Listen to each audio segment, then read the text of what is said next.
Gece kapını örttü, senin yerin boş kaldı. Estekanda yarım çayım soyudu, doksunmadı. Sözlerin divarda kaldı, adın yüreğimdeyiz. Ben baktım bu sükuta, o da dedi gitme biz. Ben her defa seni yokluğunda taptım. Biraz yandım, biraz da öğreştim. Ben sensizliği senden çok sevdim. Ben sensizliği senden çok sevdim. Senden kalan bu boşluk mənə sen kimi geldi.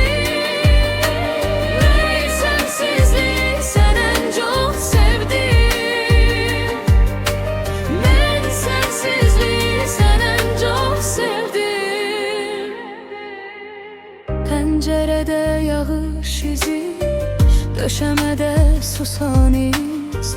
Sen gedenden evinde menden soruşur həbiz.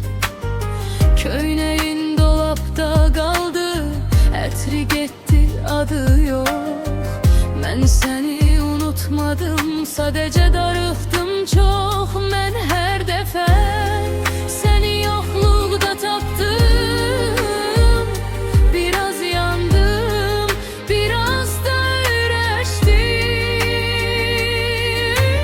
Ben sensizliği senden çok sevdim.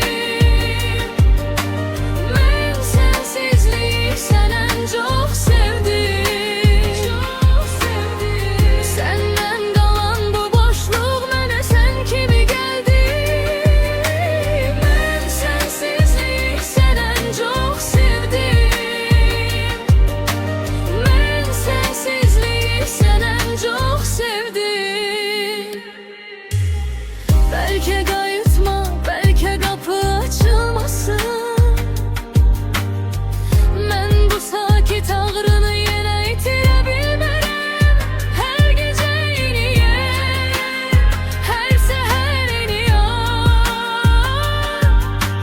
Sen yokken de benim içimde kal. Ben sensizliği senden çok sevdim. Ben sensizliği senden çok sevdim. Senden kalan bu boşluk mənə sen kimi geldi.